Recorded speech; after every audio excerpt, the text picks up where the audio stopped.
e ngā mana whenua mihi mai nei kia mātou ku tau mai nei, ngā manuhiri katoa. Re hara ko te mea ke kumea rotia hona he whakātu atu rā, tomato nei noho ngana, wainganu ia koutou hei manuhiri. Re tēnā koutou, a tēnā koutou. I'd like to preface my kōrero around an incident, well, it wasn't an incident, a hui that was called, I think it was at Rongo Whakaata, back in 1977. The date's not important, but the message was clear. Henare Ngata, before he was knighted, was giving an address to a group of academics coming from Victoria University. And as you know, with all academics, books out, paper ready to capture all these words of wisdom. Henare Ngata said, put your pen and paper away. He said, literacy is the refuge of the incompetent.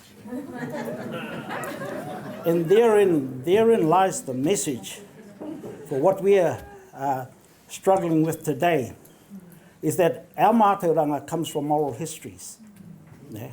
And unless those oral histories align with the Western worldview, they go, yeah, these clever Māori, all right? But when it doesn't, it's put into the hocus pocus bin. See, and that's what we've got to change, because we don't have time to argue the different worldviews. Our worldview sits comfortably under its own whakapapa, its own pūrākau, its own mana, and all the krakia and all our waiata and tauparapara that go back to that worldview. They sit comfortably there. The Western worldview sits comfortably under its own whakapapa there. So what we tend to do is drag a kaupapa kupu from the Māori worldview and then have it analysed under a Pākehā lens. Terrible thing to do. Leave it alone. But what we should be doing is one worldview should be supporting and tautokoing the other worldview. And that's the pathway we've taken. So that's my brief introduction to that. So one of those worldviews is that when I hear, or when we as Māori hear climate change, we shouldn't get sucked into the notion that that's our conversation. It's not. Our conversation starts with our atua. And we have experts in the room here who are more learned about that kaupapa than I am. And so when we hear climate change as a Māori, from a Māori worldview, we think of te pakanga i te pairangi. Te wehenga o papa tuanuku rao ko ranginui. And when the children fought, they still do that today in whānau, but never mind, that's beside the point. But the important thing about some of those pakanga is we get an insight into what we should be doing. So one of those pakanga was between Tāne and Tangaro, where Tāne ate some of Tangaro's children. And Tangaro promised Tāne that forever and a day, until the end of time, he was going to send his waters up. He was going to gouge out Papa Tuanuku and drag Tāne's children and drown them in the sea. See, that's our pūrākau on erosion. Yeah? But coming out of that, we then get to understand, well, how did the atua mitigate all that? Those pakanga between the children. And we need to take us back again on another whakapapa trail, back to Wainuiātea. Wainuiātea was the understanding our tūpuna had that water lived in space. There's a special space anyway, where they get that ātea from. And so from Wainuiātea, we get this whakapapa of moana nui, moana roa, moana hakere, moana tapoko, moana pōtango, moana tū i te wao, which is our inland lakes, and moana tū i te repo. And in moana tū i te repo, she was the atua of all those swamplands. Her job was to be the peacemaker between that pakanga between Tāne and Tangaroa. And so when Tangaroa sends up his reins and gouges out all those Papa Tuanuku and drags all those trees into the sea, moana tū i te repo was there to catch it all. Yeah, that was her mahi. But also in dry spells, she was like a wet sponge. So when the weather dried out, she dried everything, protected all that kai that was in those swamplands. But in the pressing down, te pēhitanga o tērā, o ngā repo na, they rehydrated our streams and our rivers. Over 90% of our repo have been killed. How you rehydrate those rivers in the future, I do not know. I won't talk too much about this because I think, Tina, they've got a session on the repo later on. Cool, I'll leave all the kōrero when that repo kōrero comes up. That's one of our kōrero on what we should be doing, bringing back some of those wetlands. So koutou e mahi ana roto tērā o te whakarauora mai ngā repo tēnā koutou. Awesome mahi. So the other thing I wanted to talk about briefly is that from our from our pūrākau as well, there's also another whakapapa that talks about pipi and wawai. So pipi and wawai are the mātamu of all our wai, according to the mātau of our mātauranga, our mōhio tangara o te ao Māori. From pipi and wawai, so that's the punawai and the deep water aquifer. Ne? Then we taka mai kia taituarau ko taiaro, and then we get the streams and waterways there. And then we get down to an interesting one, which a lot of you people living along the coast in Ngāti Pro here would know, where pipi, wawai, taitua, taiaro, we get to Hāmuimui and Ue Papatangaroa. And these are the freshwater aquifers under the sea that bubble up in the ocean. And then somehow it goes into all this evaporation, aharane, because at the end of that whakapapa, they end up in cloud formations called te Maruarangi and Māroro Tuauriuri Te Awha. And it's from Māroro Tuauriuri Te Awha that we get ua. He tapu te ua. Until it gets infused, ke whakananua rāno ki te mauri o papa tuanuku rāua ko tāne te waiora, ka tahi anō ka huri hei wai. And so those are our understandings of Tairāwhiti and the shifting phases of Tairāwhiti. So how is that important to us? Well, we're bringing our rangatahi back into this Māori worldview and the understanding that we need to hold to our tūpuna mātauranga, not get sidetracked by Western science or all these other kōrero. Beautiful kōrero over there, like we saw this morning with Niwa. Wonderful kōrero, but we need to hold and uphold our tūpuna mātauranga, because there's a space there. Our science is in all these pūrākau. And one of the things we've been doing with our tamariki up north through all the kura is we're putting this mātauranga back into our kura. Mātauranga that goes like this. This year we are collecting how we understood hau, the winds. So we have over 750 names for different hau. And if we revert to the Western way of education or learning those things, they'll put it in alphabetical order. It's a useless way of learning mātauranga. How you do it is you put them in a whānau. Every hau has a whānau. So you get hauruhi, haungenge, haumangere, and there are a whole host of them. And so you put them in the whānau of ngā haumangere. Wene ngā hau e kore taia te whakaneke te waka. So all these winds can't move a waka. So you put them into ngā haumangere, where mangere actually gets its name from. And so you can learn it in that whānau, ne? E whakapapa ki te whānau o ngā haumangere. Then you got those other hau, hau pāpākina, ka haere mai, ka pā mai, ka haere.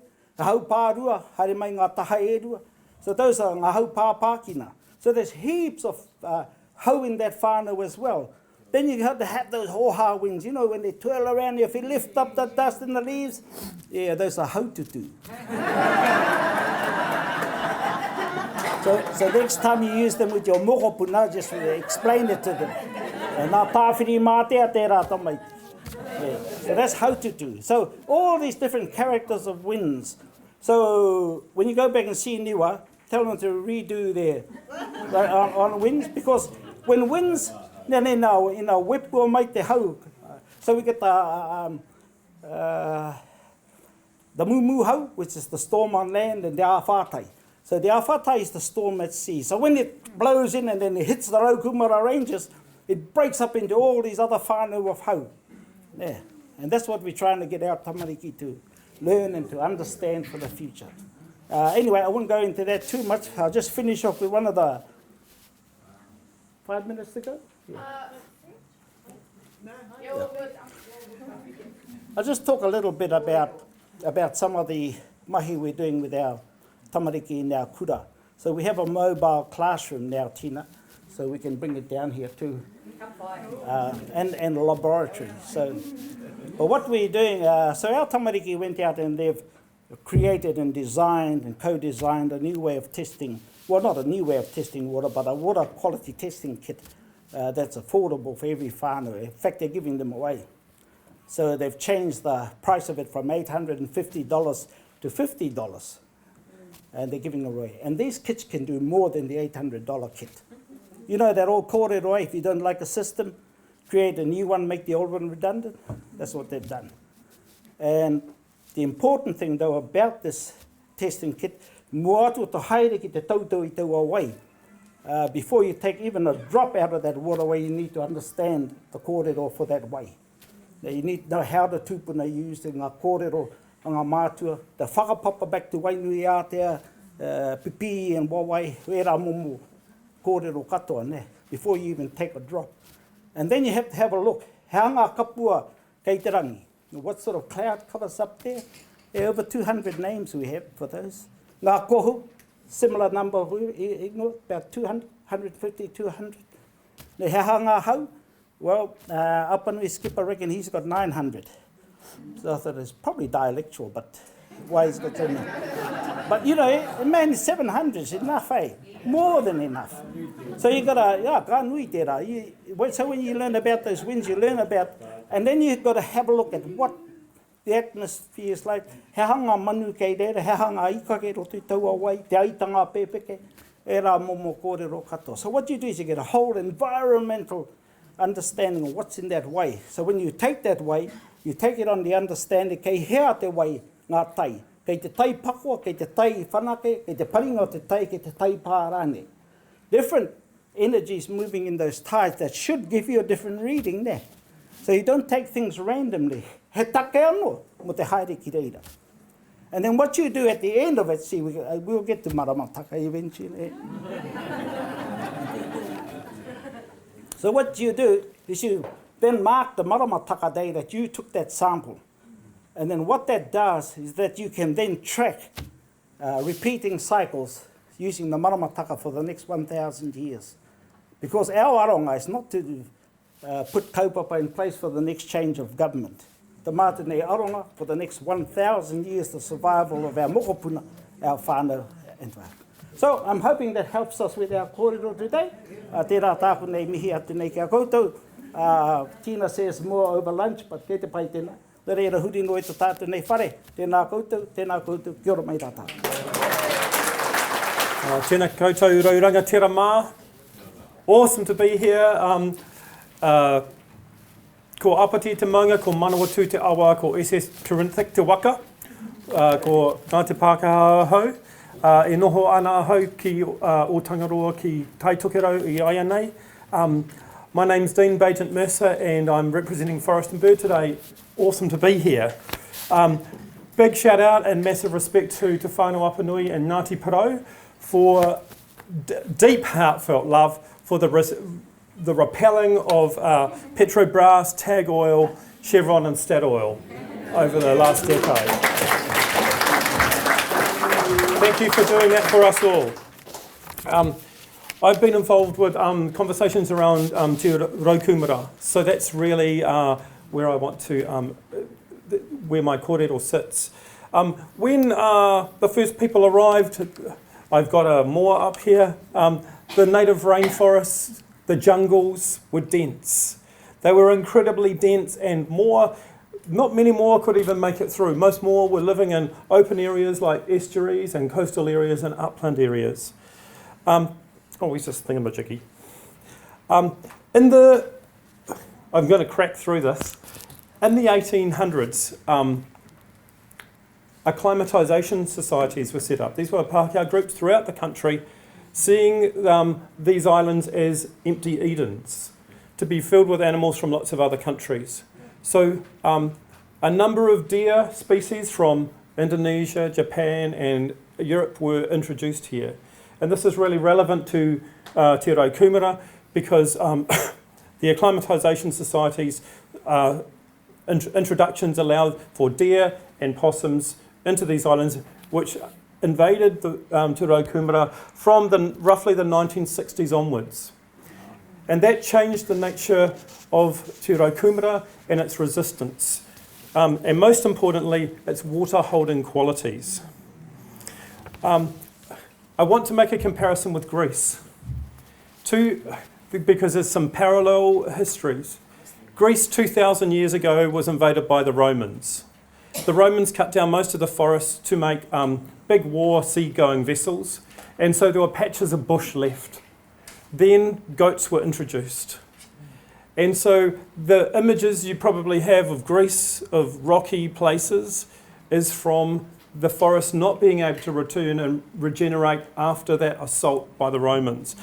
And that is also what deer are doing in this country now. And the difference between deer and moor is really, really important to understand. Moor, when they ate, they snipped and they pulled, and they had a very simple digestive system. Deer can smell. They can smell what's yummy.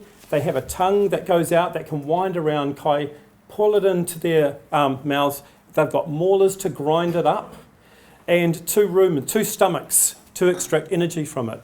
So deer are able to eat a huge variety of foods, from seedlings to the bark of trees, which no doubt Graham will touch on later. And they can extract energy from all of these things. So as deer do that, in the Raukumara, they have eaten the future forests, the seedlings, and they have got to such plague proportions they've also eaten the leaf litter. So in terms of climate mitigation and keeping moisture inside the ecosystem, that resilience is gone. And also the future forests, those seedlings that the wind and the birds have distributed, the seedlings have been eaten by possums and deer. And so that means those areas that slip, where windborne seeds come in, like toitoi, manuka, and rongo species like karamu and other things that do the stabilisation, rongo for the land, rongo for the people, they get eaten too. So the stabilisation for that is gone. This is the kind of difference that you see. This is actually my place up north. The difference between, on one side of the fence is where cattle are, and cattle, deer, goats eat in the same way with their tongues and rumens, compared to a fenced-off area where the ngahere is allowed to survive and retains more water. That's what we're talking here. Of course, possums were introduced by the acclimatisation societies, really, really determined. It took them lots of goes up and down the country of bringing possums over from Tasmania, Queensland and Victoria. And this was the pattern of the arrival of possums. Tairāwhiti and Te Tukaro got possums later than everyone else. And of course, so you've got possums attacking the ngahere from the ground and possums attacking them from the very top. And what we've found in the north is that really important rākau trees like Tairāwhiti. Tairāwhiti are the powerhouse of the forests. There's down these ways, there's Tairāwhiti and tawa, and they historically used to feed massive flocks of kereru. And what is normal today, maybe seeing one kereru, only 40 or 50 years ago in the north, it was common to see 40 or 50 kereru in a forest, in a single tree. And they used to flock in the 1860s in their thousands, swooping over lakes. Pigeons are flocking birds. So kereru are key indicators of healthy forests, and of course, healthy kai into the future. These things can be turned around, perhaps. But what we saw 10 years ago in 2010 was a massive drought in the north, and Tairāwhiti are the canary in the mine shafts. This is what happened. Those dying dead trees are Tairāwhiti. And the thing is, hardly anyone noticed, because people had been, through colonisation and all sorts of other things, have become so separated from native forests. A friend and I kept watching this saying, who's doing anything about this? Who's noticing? And what has happened here is that possums have been nibbling the new buds of Tairāwhiti. They don't like the big leaves, the buds. And then those buds don't get to be leaves and form leaf litter. leaf litter is so important for that moisture layer to retain the water and release it in the ngāhere, similar to what Matua here said with te rupu. And so those taraire fell, and so that food source in the food calendar, the maramataka of Kereru, was cut out of this part of the forest. And so with droughts, that's what happens. Things start being lost. And what we found in that same drought is things got so dry, the possums have been eating the buds and the leaves, so the leaf litter over decades had got thinner and thinner and thinner. The kiwi in that drought were pushed to the only areas that there were left for kai because they need to stick their beaks in the ground. And so those areas were getting less and less. The same is happening right now with this drought. And so we were finding them during the day, dehydrating, wobbling around, falling into strange places like swimming pools, dying. But the thing that was also happening is the kiwi were being pushed into the last places that there were water. And so were the feral cats, the stoats, the possums. And so we probably had a nasty event there, a massive decline through those interactions, but nobody was really noticing that end of it. So what we saw with the Australian bushfires recently is that those forests, before they burned, a lot of those forests droughted really hard, and a lot of those trees died before the fires came through. So retaining water within forest ecosystems, which means getting the deer and the possums under control, is essential to the future life of those forests. And that's really my key message. We'll have a panel soon if you want to extract some more kōrero. Kia ora koutou. Tēnā koutou katoa, ngā mihi nui ki a koutou. Te mana whenua, Ngāti Parau, tēnā koutou. Ki ngā kaihautu o tēnei hui, tēnā kōrua, o tēnā koutou. Tēnā koe matua. Tēnā koutou, tēnā tātou katoa. Ko Waiau, ko Pauline Harris ahau, no rongo mai wahine. Ngāti Kahungunu ki Wairua, Ngāti Rākai Pāka, Ngāti Pāhau Wera Hoki. Tēnei te mihi nui ki a koutou. Ko au Pauline Harris. Oku tīpuna, iha ka whāanga rawa ko te Waione po te turuke. Kia ora, kia ora. So I'm an academic from Vic, so I've got my pen and I've got my paper. I've got a terrible memory, so sorry.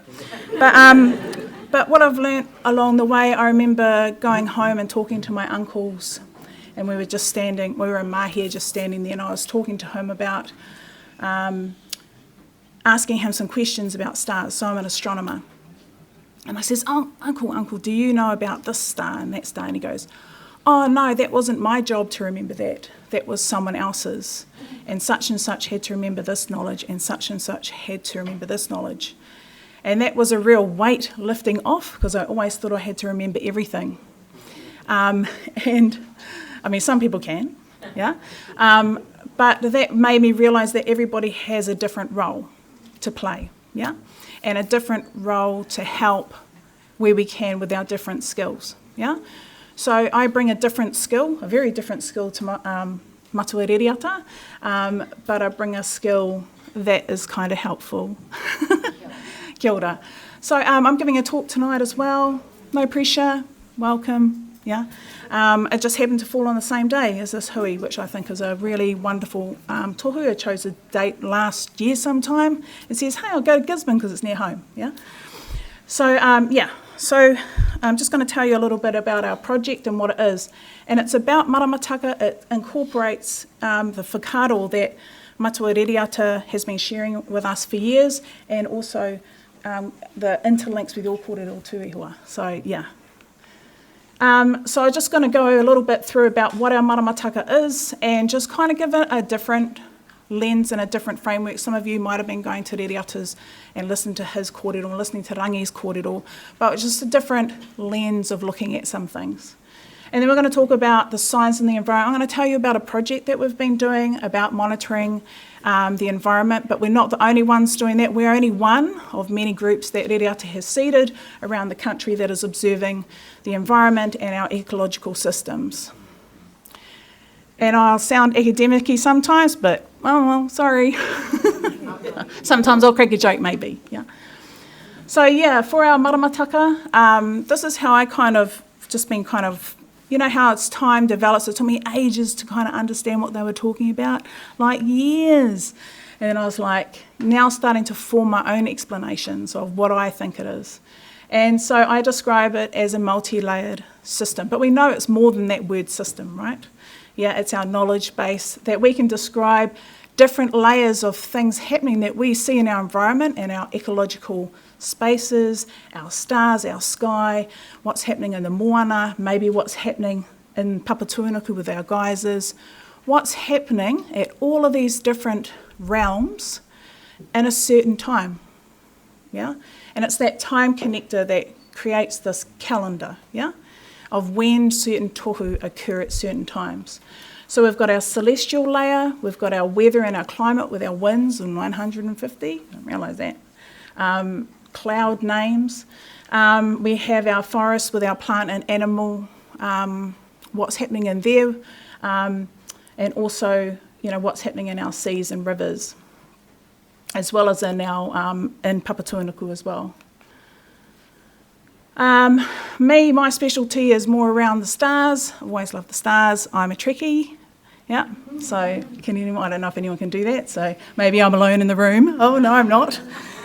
Yeah, so I just explain a little bit about that, the cycle of maramataka, very quickly. Okay. And then, you know, we've been kind of, this whakaaro of these 4 seasons has been kind of drummed into our minds, but Rere talked about the 7 separations of summer and winter, yeah? So he introduced these concepts. So it's been a real transitioning phase between having people telling you that certain seasons are a certain way, which is kind of major, right? Because your tohu, your traditional tohu, sit within your view of what a season is. So if you're being told there's 4, I think that's quite a fundamental basis mistake, yeah? So to shift into understanding that there is more than these, well, there is no 4 seasons, right? These are the 2 seasons. You can tell me if I'm wrong, right? Yeah. Yeah, with these different separations of winter and summer.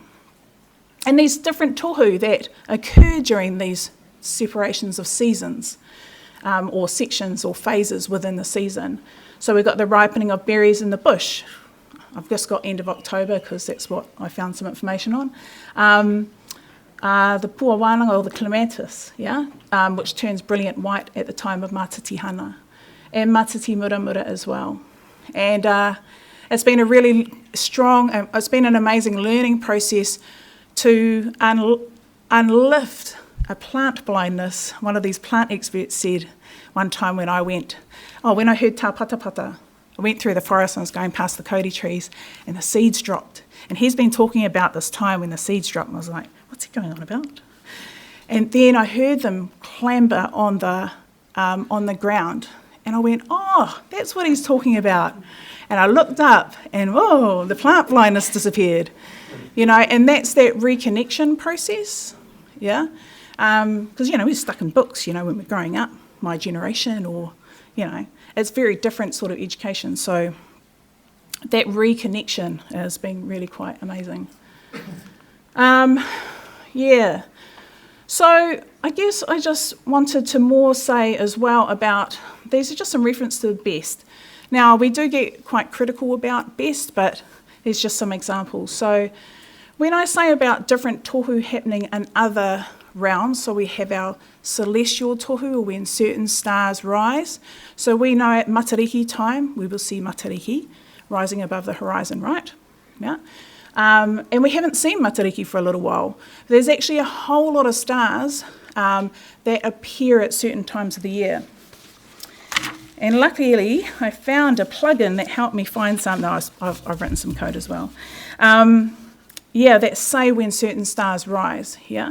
And so like Whānui in March will rise, and then they know that that's a certain time of the year to harvest the kumara, yeah? Potūterangi rises about 20th of February this year, and Rehua rose in December. So there's all these stars that can be used to manage time. So yeah, but it's not just the stars. So your stars are like your fixed time, yeah? But it's all the other stuff that happens at that time. Okay, so you go, that's your clock. So look up in the sky and there's your clock, there's the star.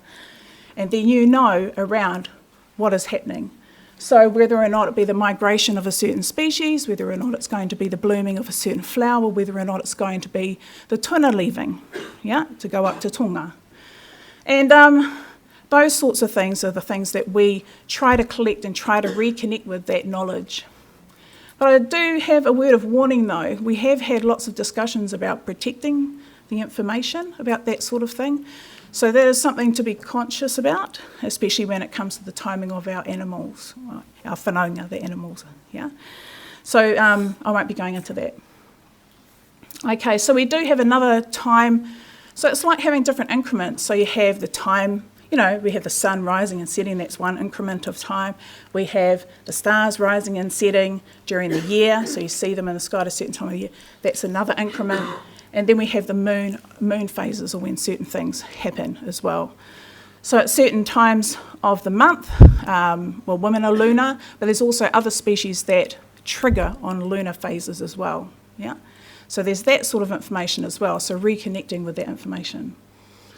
I think I'm going to skip, but just to let you know, we actually started talking about what effect climate change could be happening on all those different tohu. So everybody understands what I'm talking about when we've got these different signs in tohu, what's happening in the environment, yeah?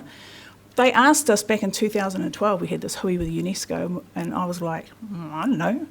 Yeah, so then we thought about it for quite a few years, yeah? And that's where this project, another mahi, well, that's what I'm saying anyway, that's where my thoughts started, yeah? But what that's just our research group, skippity skip. But what I want to kind of get to is more looking at some of the effects on our tohu, like what is happening to our tohu. So what we've done is that we've gone around interviewing people, and we've gone around setting up, teaching people how to observe as well, so that they can monitor the ngahere. They can go out and monitor what plants they're interested in. When are they blooming? Have they changed? If so, why? And that's a really hard question to ask to kind of figure out why, yeah? And so, and part of this is to reconnect people with the knowledge of our environment and the knowledge of our ecological knowledge. Some of it is to preserve our traditional ecological knowledge, but also this project is really good to be able to kind of form information about monitoring our climate. And people are doing this around the world, so we're not the only ones, but from a lens, from a maramataka lens. That's the unique thing, yeah? Because we observe different things differently, right? Like we went for a walk in the forest, it's not just about, oh, let's take this observation. It was the smell, it was the feel, it was everything around it. It's the first time I thought that summer had kicked in the other day. Yeah. Yeah. So, and Indigenous people around the world have started to see effects on their, what I would call their calendar system, but their traditional ecological knowledge, their environmental indicators. So people in the Arctic are seeing delays in the freezing of their ice, yeah? And that has implications on their fishing practices, right? And the permafrost as well. There's changes in the permafrost. So those are more extreme, and our Pacific whānau, they're seeing changes as well, okay? Sea level rise and also increased extreme weather events. But I'm just going to skip, sorry, but I just wanted to kind of show what we do. So I just have 3 more minutes now. So this is the sort of questions we ask when we're going out into the ngahere, okay? So I want to know what's happening in Ngāhere. I want to see what tohu are happening. Even if we don't know some of the tohu in terms of our traditional knowledge, what our ancestral knowledge, then we have to recreate it and remake it so that we can monitor it. Okay, so we'll ask them to identify a tree and then start taking observations of them so that you can compare it. So is it budding? Is it first flowering? Is it open flowers? Or what's happening with the seeds? And this is one where I had to add in stuff to do with, has the seeds just dropped? Yeah, because that was one of our tohu. So adding in our maramataka tohu into, well, this is based on some Pākehā phenology studies, right? But adding in our mātauranga as well, so that we can do a comparison. We've got about 4 or 5, and then kind of an online group that we train, and and so people are going to be observing all around the country. Yeah, so that's part of our project. We've got about 40 kind of, call them mauri holders, so people who already know how to observe will be going out and doing more rigorous observing, but it's about supporting them, giving them the tools, and also training people who haven't been trained before and unblinding their plant blindness. Okay, I'll just talk about what we're actually seeing and then I'll finish up. Yeah. Okay, so we're only kind of, we've finished most of the interviews, but what are people seeing? People were seeing shifts in fruiting and seeding, okay, for different species. I don't know what the weavers are seeing. I haven't interviewed any weavers yet. So, it's about them having a look, monitor what you think you are seeing and what changes you have. But at the moment, most of our, a few of our interviewees were saying that things are about a month out. I don't know what you guys are seeing up north. But yeah, about a month out for fruiting and seeding. And I had interviewed someone the other day, and it was really interesting just to kind of talk about what are the implications of that. Is it from climate change, or is it other stressors in the system? Is it, like in the Wairarapa, they're going to make another dam, so they're going to put more stress on the environment, waterways are going to be reduced, there's less water to feed, to feed the land, to feed the plants, yeah? And then, or is it pollution, or is it, is it pollution, or is it predators, like you were talking about? So we've already got a stressed out system. We've already got, sorry, I keep on using the word system. Our ngahere is already stressed, right? Our sea is already stressed. And then we're coming in, and then there's another stress of climate change. And since especially in the forest, with it's being reduced, the biodiversity has been reduced, yeah? So the person I was interviewing the other day, she goes, your biodiversity, that means your genetics, your resilience is being, it's hindered from the start. So you're on the back foot when other things come in, yeah? Other stresses such as climate change. So we're not too sure about what the implications are. But one thing is for sure is that the cycles will be disrupted, right? So if you disrupt when something is going to be fruiting or seeding, then the manu, when they were supposed to be breeding, is that food there for them to eat? Or will they not be able to go and eat that kai so that they can breed? So I'm not sure, but that's just some of the things that people have been looking at. So there's also, if trees with temperature increases, populations will shift. So you'll have, it won't just be human population shifting, it'll be tree populations, it'll be animal, it'll be mosquitoes, or it'll be other types of insects shifting laterally, yeah? So shifting down as the temperature rises, and also up in the mountains as well, or up into the higher levels in altitude.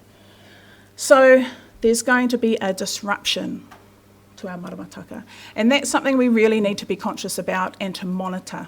Yeah, and I guess that's kind of the main thing that I wanted to end with, is that is the upshot of it. Yeah, we can use the maramataka to monitor, but really in essence it's like I'm actually very worried for everything that is already stressed out, so we need to alleviate the burden and help things grow so that they can cope with the extra stress. Yeah. Okay, kia ora koutou, ngā mihi nui, kia koutou.